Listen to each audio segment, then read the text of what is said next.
പടം എന്റെ പേരിലേക്ക് മാറ്റാൻ പോളി ജൂനിയറിന്റെയോ നിവിൻ പോളിയുടെയോ ഒരു സമ്മതപത്രത്തിന്റെ ആവശ്യമില്ല. നിവിൻ പോളിയുടെ പേരിലല്ല പടം ടൈറ്റിൽ രജിച്ചിരിക്കുന്നത്. നിവിൻ പോളിയും എബ്രിഷയും ഞാനും കൂടി ചേർന്നിട്ടാണ് ഈ സിനിമ നിർമ്മിക്കാൻ പ്ലാൻ ചെയ്തത്. അവരുടെ റെമ്യൂണറേഷനാണ് അവരിതിന്റെ ഇൻവെസ്റ്റ്മെന്റ് ആയിട്ട് ഇടുന്നത്.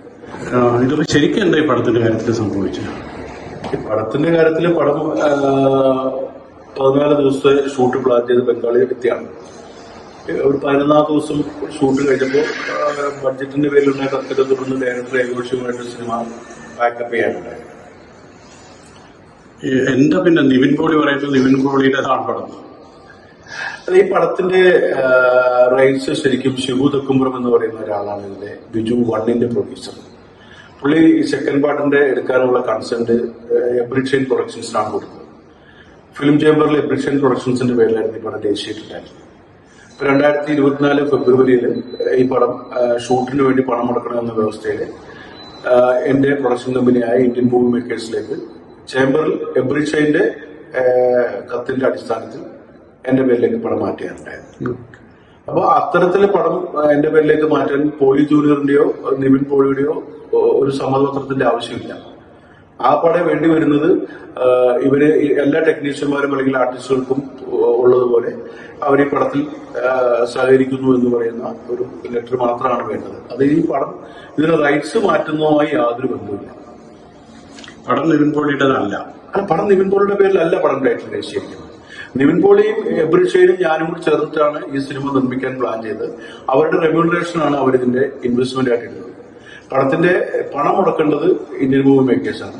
ആ പണം മുടക്കേണ്ടതുകൊണ്ടിട്ട് എബ്രിഷൻ പ്രൊഡക്ഷൻസിന്റെ പേരിലുണ്ടായിരുന്ന റൈറ്റ്സ് എന്റെ പേരിലേക്ക് മാറ്റിയതിനു ശേഷമാണ് നമ്മൾ ഇതിന്റെ ഇൻവെസ്റ്റ്മെന്റ് സ്റ്റാർട്ട് ചെയ്തത്. അതിനു മുമ്പ് നമ്മൾ അഡ്വാൻസ് ആയിട്ട് കൊടുത്തിട്ടുണ്ടായിരുന്നു. പിന്നീട് ഷൂട്ടിന് വേണ്ടി പണം മുടക്കണമെന്ന വ്യവസ്ഥ വന്നപ്പോൾ എന്റെ പേരിലേക്ക് പണം മാറ്റിയാറുണ്ടായിരുന്നു. പക്ഷെ അപ്പൊ നിങ്ങൾ എന്താ വ്യാജരേഖ ഉണ്ടാക്കിയതാണോ? എനിക്കറിയില്ല എന്ത് വ്യാജരേഖയാണ് ഉണ്ടാക്കിയെന്നുള്ളത് എനിക്കിപ്പോഴും മനസ്സിലായിട്ടില്ല. നിങ്ങൾക്ക് ഫിലിം ചേംബറിൽ അന്വേഷിക്കാവുന്നുള്ളൂ. അവിടെ ഏതെങ്കിലും തരത്തിലുള്ള വ്യാജരേഖ കൊടുത്തിട്ടുണ്ടോ ഇല്ല എന്നുള്ളത് ഫിലിം ചേംബറിൽ നേരിട്ട് അന്വേഷിച്ചാൽ മനസ്സിലാക്കാവുന്ന കാര്യമുള്ളൂ. നമ്മൾ എന്ത് വ്യാജരേഖയാണ് ചമച്ചതെന്നുള്ളതിനെ കുറിച്ചിട്ട് എനിക്കിതുവരെ യാതൊരു അറിവും കിട്ടിയിട്ടില്ല. ഞാൻ അങ്ങനെ ഒരു രേഖ കൊടുത്തിട്ടുമില്ല. ഈ കേസിൽ അപ്പൊ നിയമ നടപടിയായിട്ട് തീർച്ചയായിട്ടും ഇതിന്റെ നിയമ നടപടി നടന്നുകൊണ്ടിരിക്കുകയാണ്.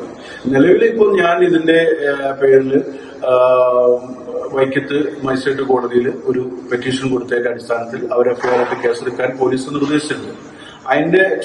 അതിൽ ചോദ്യം ചെയ്യലിന് ഹാജരാകാൻ നോട്ടീസ് ലഭിച്ചതിന് ശേഷമാണ് ഇത്തരത്തിൽ വ്യാജരേഖ ചമച്ചു എന്നും പറഞ്ഞൊരു കള്ളക്കേസ് നിവിൻ പോളിയുടെ ഭാഗത്ത് കൊടുത്തിരിക്കുന്നു. ഇതിനു മുമ്പ് ഇങ്ങനൊരു പരാതി അദ്ദേഹത്തിന് ഉണ്ടായിരുന്നില്ല. ഒരു കള്ളക്കേസാണ്. തീർച്ചയായിട്ടും ഒരു കള്ളക്കേസാണ്. കാരണം നിവിൻ പോളിയുടെ എന്ത് രേഖയാണ് നമ്മൾ ചേംബറിൽ എന്ത് സമ്മതപത്രമാണ് കൊടുത്തതെന്ന് എനിക്ക് മനസ്സിലാകുന്നില്ല. ചേംബറിൽ അങ്ങനെ ഒരു സമ്മതപത്രത്തിന്റെ ആവശ്യമില്ല. ഈ പടത്തിന്റെ റൈറ്റ്സ് എന്റെ കമ്പനിയുടെ പേരിലേക്ക് മാറ്റാൻ പോളി ജൂനിയറിന്റെ ഒരു സമ്മതപത്രത്തിന്റെ ആവശ്യമില്ല. പിന്നെ എന്ത് പേപ്പറാണ് നമ്മൾ കൊടുത്തത് എനിക്ക് മനസ്സിലാവുന്നില്ല. ഒരുപക്ഷെ നിവിൻ പോളിയുടെ മുന്നിലേക്ക് മുഴുവൻ കാര്യങ്ങൾ എത്തിയിട്ടുണ്ടാവില്ല. ആരെങ്കിലും പുള്ളിയോട് പറഞ്ഞത് കേട്ട് മാത്രം അതിനെക്കുറിച്ച് എനിക്ക് വെക്കാൻ അറിയില്ല. നിവിൻ പോളിയുടെ ഒരു മാനേജറുണ്ട്. അദ്ദേഹമാണ് ഈ കാര്യങ്ങൾ കുറെ കൈകാര്യം ചെയ്യുന്നത്. അപ്പൊ അദ്ദേഹം എല്ലാ വിവരങ്ങളും നിവിൻ പോളിയെ അറിയിച്ചിട്ടുണ്ടോ ഇല്ലയോ, നിവിൻ പോളിക്ക് ഇതിന്റെ മുഴുവൻ വിശദാംശങ്ങളും അറിയുമെന്ന് പോലും നമുക്കറിയില്ല. ഏതായാലും നമ്മൾ ഫിലിം ചേംബറിന്റെ കാര്യങ്ങൾ എനിക്ക് ബോധ്യപ്പെടുത്തേണ്ടതുണ്ടോ? ഞാൻ ഫിലിം ചേംബറിൽ ഇന്ന് ബന്ധപ്പെട്ടിരുന്നു രാവിലെ തന്നെ. ഈ വീട് അറിഞ്ഞതിന് ശേഷം ഫിലിം ചേംബറിൽ വിളിച്ചു ചോദിച്ചു. അവർ പറഞ്ഞു ഇത് പൂർണ്ണമായും നിങ്ങളുടെ പേരിലാണ് ഈ സിനിമ. അതിന് പോളി ജൂനിയറിന്റെ യാതൊരു ലെറ്ററും ആവശ്യമുണ്ടായിരുന്നില്ല.